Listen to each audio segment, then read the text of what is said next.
Dostlar, integralın düsturlarına bax, əsas düsturlar. 1.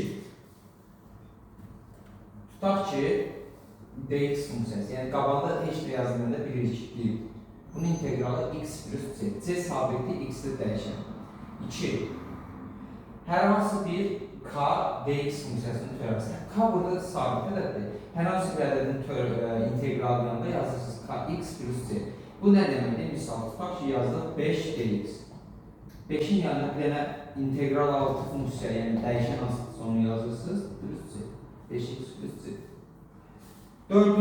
Üçüncü düsturumuz integral x üstü n dx. Burada ne edirsiniz? X'in üstündəki n'i bir varid artırırsınız, n'ni artırdığınızı məxrəzə yazırsınız. Plus c. Yəni bu nə deməkdir? Tutaq ki, misal x'in üstü 4 dx, integral x. Bunu yazırsınız, x'in üstündə 4 plus 1, məxrəcdə də 4 plus 1. Plus c. Yəni x'in üstü 5 bölü 5 plus c. Yaxşı mı? Sonra gəldik. Dördüncüsü integral 1 bölünsün x dx bərabərdir. Bunun integralı ln x plus c'dir. Altıncısı, beşincisi daha doğrusu. Yx dx. Yx'in integralı uşaqlar özünə bərabər. Eksponensial funksiyadır. Eksponensial funksiyanın törəməsi də özünə bərabər, integral da özünə bərabər.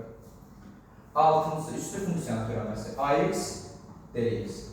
Bu olur ax ln a plus c. Bu nə deməkdir uşaqlar? Tutaq ki, funksiya belədir. 5'in üstündə x dx. Bunu belə yazırız. 5 üstü x bölü ln 5 plus c. Burada a sıfırdan böyük və birdən fərqli olmalı uşaqlar. Yedincisi. Deməli, yedincisində ln x funksiyasının integralı. Burada olur x olsun ln x bölünsün plus c. Sonra 8-incisi logaritm funksiyanı törəməsi deyirəm. İntegral.